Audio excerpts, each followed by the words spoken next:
तो देखो, हमने कल पढ़ा था मानव नेत्र के बारे में।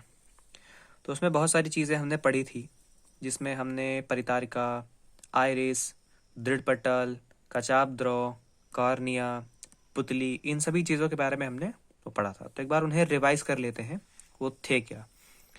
तो हमने पढ़ा था कि सबसे ये बाहरी जो पटल होता है अंदर की तरफ से, उसे कहते हैं दृढ़ पटल। और जो ये गोलीय भाग होता है, पारदर्शी भाग, उसको कहते हैं परितारिका, मतलब आइरिस। और जो बीच का भाग होता है, जो छिद्र होता है, उसको कहते हैं हम पुतली। और जो ये नीचे का भाग होता है यहाँ का, उसको हम कहते हैं कॉर्निया। और प्रकाश इसी कॉर्निया से होकर, पुतली से होकर जाता है। ठीक है। और ये जो आंख के अंदर एक द्रव भरा होता है, पारदर्शी द्रव, उसी को कहते हैं कचाप द्रव। ठीक है। और कॉर्निया किससे बनी होती है? एक पतली झिल्ली होती है, ये झिल्ली। ठीक है, ये हो गया। फिर हम पढ़ते हैं कि आंख की समंजन क्षमता क्या है।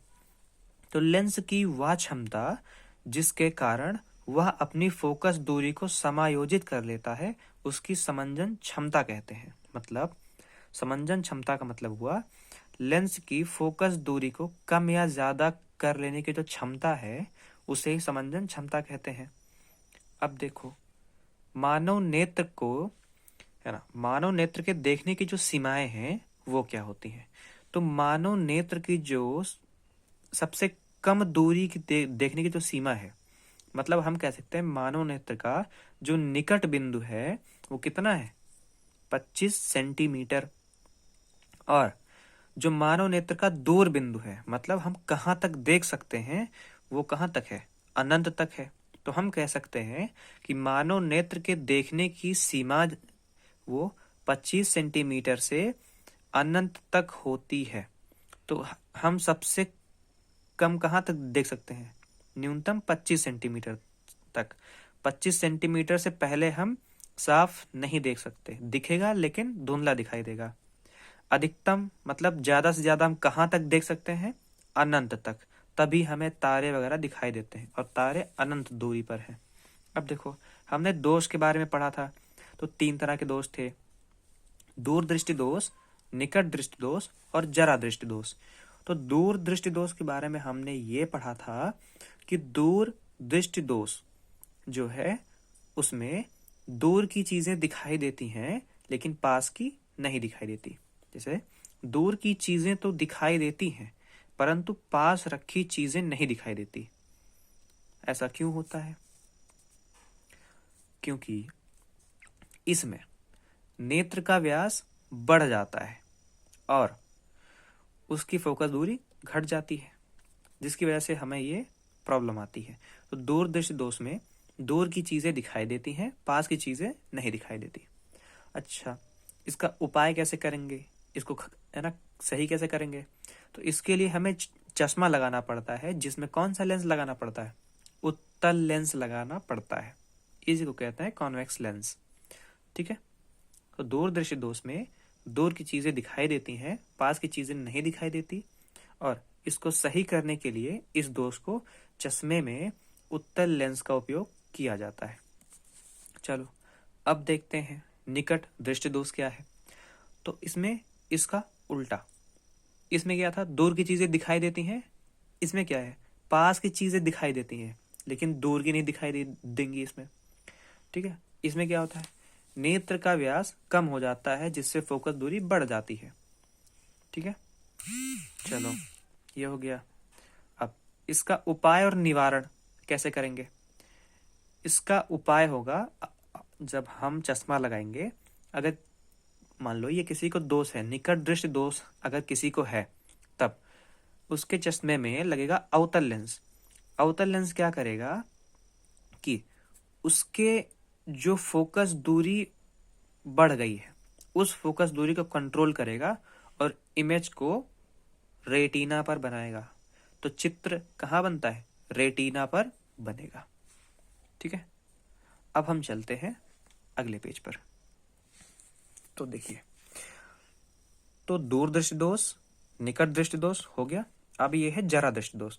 तो जरा दृष्टि दोष, इस दोष में निकट की चीजें और दूर की चीजें दोनों ही दिखाई नहीं दे सकती है। मतलब ये हुआ कि हो सकता हो कि दूर की चीजें ना दिखाई दे, ये भी हो सकता है कि पास की चीजें ना दिखाई दें, और ये भी हो सकता है कि ना दूर की दिखाई दे और ना पास की दिखाई दे।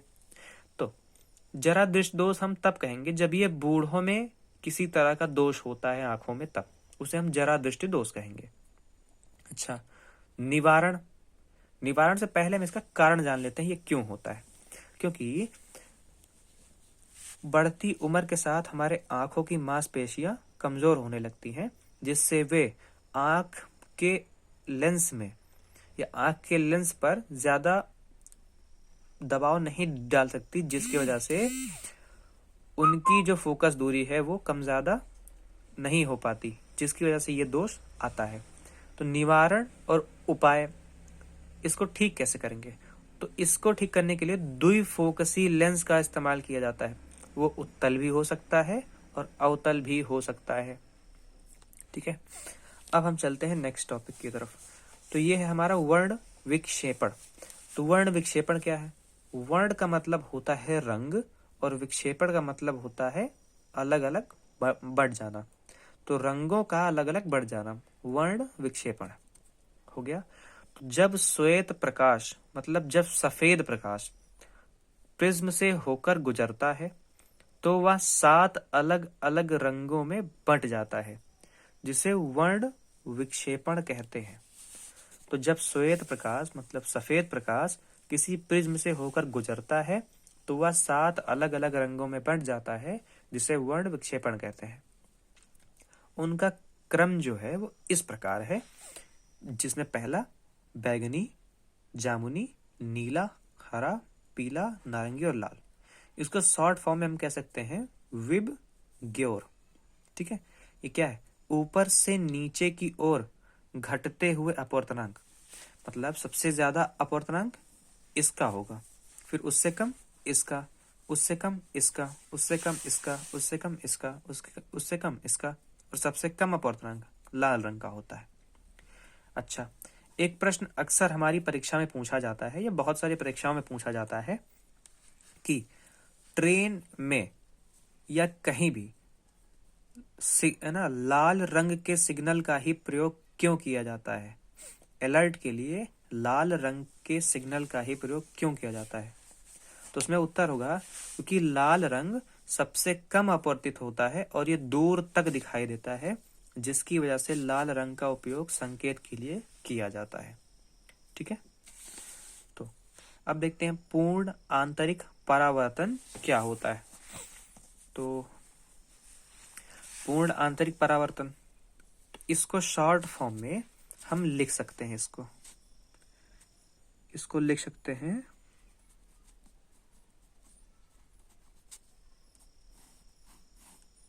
विबग्योर। ठीक है, इसको हिंदी में भी लिख सकते हैं विबग्योर, जहां पे ये हो जाता है violet, indigo, blue, green, yellow, orange, red. ये 7 तरह के कलर होते हैं। ठीक है, तो सबसे ज्यादा अपवर्तनांक वायलेट का और सबसे कम अपवर्तनांक रेड का होगा। ठीक है, अब देखो, अब आते हैं पूर्ण आंतरिक परावर्तन पर। तब पूर्ण आंतरिक परावर्तन एक प्रकाशीय परिघटना है।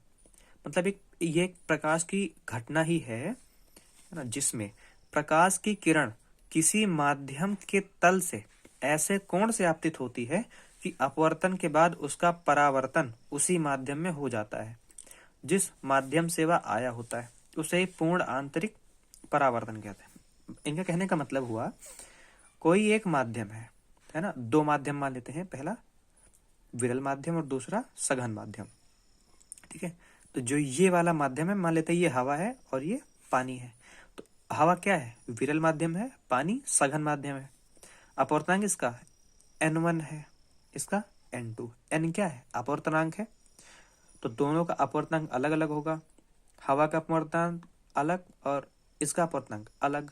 ठीक है, तो इसको n1 कह दिया, इसको n2 कह दिया। अब देखो, पानी में कोई प्रकाश आ रहा था, तो जैसे ही यहां तक पहुंचा, अब पानी से हवा में जाएगा तो क्या होगा, अपवर्तन होगा। लेकिन अपवर्तन ना होकर यहाँ से पूर्ण परावर्तन हो गया। ठीक है, सभी किरणों की यहाँ से परावर्तित हो गई, तो इस चीज को हम कहते हैं पूर्ण आंतरिक परावर्तन, है ना, जिसमें प्रकाश की किरण किसी माध्यम के तल से ऐसे कोण से आपतित होती है। मतलब ये जो कोण होगा ये हमारा क्या है, अभिलंब है ये। तो अभिलंब से जो कोण बनेगा इसको कहेंगे आपतित किरण, इसको कहेंगे आपतन कोण। और अभिलंब से जिस कोण पर ये अपवर्तित हो रही है इसको कहते हैं अपवर्तन कोण। तो जिसमें प्रकाश की किरण किसी माध्यम के तल से ऐसे कोण पर आपतित होती है कि अपवर्तन कोण या अपवर्तन के बाद उसका परावर्तन उसी माध्यम में हो जाता है जिस माध्यम से वह आया होता है। इसे ही पूर्ण आंतरिक परावर्तन कहते हैं।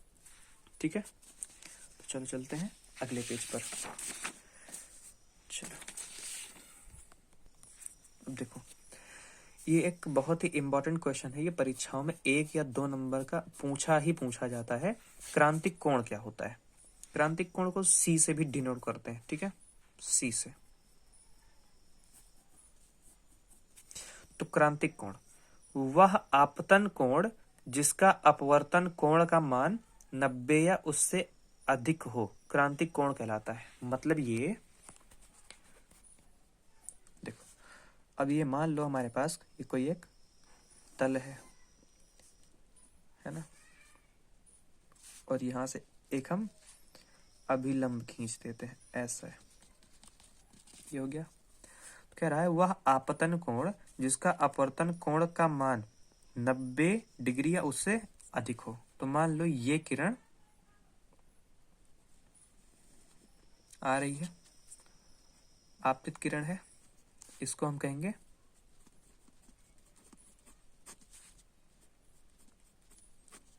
आपतित किरण। ठीक, ये आती है, ये मान लो आती है 60 या 80 डिग्री, है ना, मान लो। और ये अपवर्तन के बाद ये क्या होती है, ये चली जाती है। तो ये कोण क्या है, 90 डिग्री होगा। अपवर्तन हो रहा है ना इसका, तो अभिलंब से दूर हट रही है। ठीक है, ये है मीडियम 1 और ये है मीडियम 2, मतलब माध्यम 1 और ये है माध्यम 2। ठीक, M1 M2, माध्यम 1 और माध्यम 2। तो एक माध्यम से दूसरे माध्यम में जाते समय तो वह आपतन कोण, इसको कहते हैं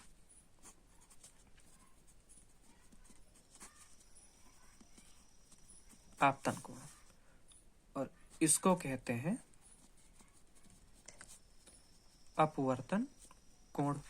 तो वह आपतन कोण जिसके लिए अपवर्तन कोण 90 डिग्री या इससे भी ज्यादा हो जाए, तो इस कोण को कहेंगे क्रांतिक कोण।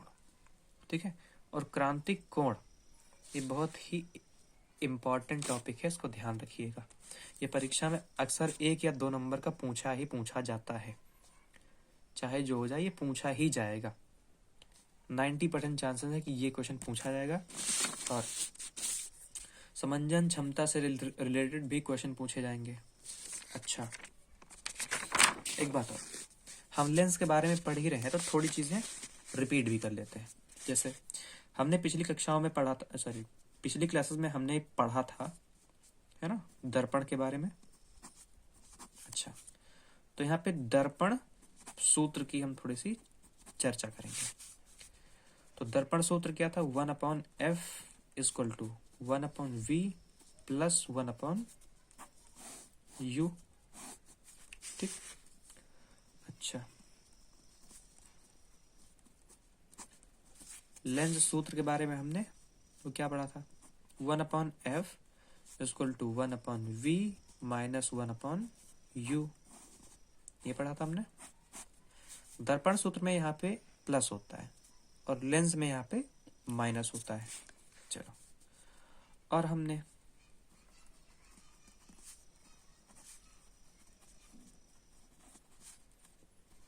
दर्पण की आवर्धन क्षमता हमने पढ़ा था m बराबर, तो वो होता है h डैश अपॉन h, या कह सकते हैं माइनस, तो है ना माइनस v अपॉन u होता है ना, या कह सकते हैं minus i upon o, m equal to, ठीक है। लेकिन लेंस की आवर्धन क्षमता क्या होगी, यहाँ पे माइनस नहीं रहेगा, v अपॉन यू हो जाएगा, ठीक है।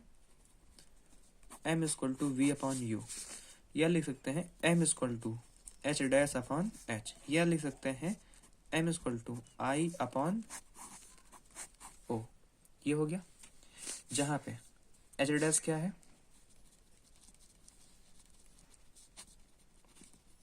प्रतिबिंब की लंबाई, और यह क्या है, वस्तु की लंबाई होगी। v क्या है, प्रतिबिंब की दूरी, कहां से, लेंस से, और ये क्या होगी, वस्तु की दूरी लेंस से। ये क्या है, ये भी है प्रतिबिंब की लंबाई, और ये है वस्तु की लंबाई, ठीक है। इमेज अपॉन ऑब्जेक्ट, ये हो गया। अब देखो v क्या है, यहाँ पे मैं लिख देता हूँ, u क्या है, f क्या है। v होगा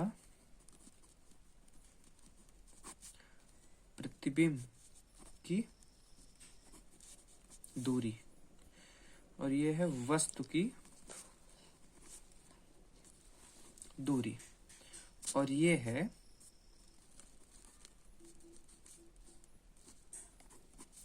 फोकस दूरी। अब चलो समझ आ गया, f फोकस दूरी, u वस्तु की दूरी, और v प्रतिबिंब की दूरी, किससे, लेंस या दर्पण से, ठीक। अब चलो हम थोड़ा सा चिन्ह प्रपार्टी के बारे में देख लेते हैं कि उसमें क्या होता है। तो हमने ये पढ़ा था कार्टेशियन प्लेन इसको कहते हैं, या इसको हिंदी में हम कह सकते हैं कार्तीय तल,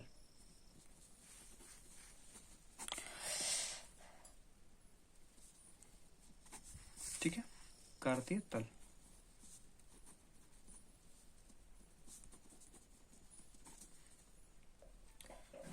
तो चलिए देखते हैं। देखो ये होता है हमारा मूल बिंदु, जिसको कहते हैं हम O। इस तरफ की दूरियां जितनी भी होंगी, यहां से इस तरफ की दूरियां, किस तरफ, बाईं तरफ, और यहां से ये है दाईं तरफ। तो दाईं तरफ की सभी दूरियां होंगी प्लस में, धनात्मक। बाईं तरफ की सभी दूरियां होगी ऋणात्मक, मतलब माइनस में, ठीक है। तो लेंस से या दर्पण से जितनी भी चीजें बाईं तरफ रखी जाएंगी वो हमेशा माइनस में होंगी, और जो चीजें दर्पण या लेंस से दाहिनी तरफ होंगी वो होगा प्लस में।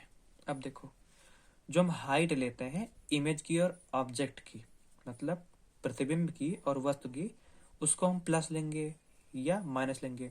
कब प्लस लेंगे कब माइनस लेंगे वो देखते हैं। तो वस्तु की लंबाई हमेशा अधिकतर ऐसे ही रखी जाएगी।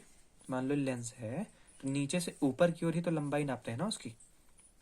तो जब नीचे से ऊपर की ओर हम नापेंगे तो वो कैसी होगी, प्लस में। और जब हम यहां से नीचे की ओर नापेंगे तो वो होगी माइनस में, नीचे की ओर माइनस में होगी, ठीक है। और दाईं तरफ जितनी भी हम दूरियां नापेंगे वो होगी धनात्मक, ठीक है। और एक चीज ध्यान देना, उत्तल लेंस की जो फोकस दूरी है ये प्लस में रहती है, ठीक है। लेंस में हमेशा फोकस दूरी जो होगी वो प्लस में ही रहेगी, ठीक है। तो चलिए और कोई कन्फ्यूज़न अगर होती है तो आप मुझे यहाँ पे कमेंट कर देते हैं या मुझे मैसेज कर दीजिए, मैं उसे बता देता हूँ। या मुझे फ़ोन करके आप पूछ सकते हैं, है ना, या मुझे मैसेज करके बता सकते हैं, तो मैं उसको समझा के अच्छे से मैं आपको बता दूंगा। ठीक है।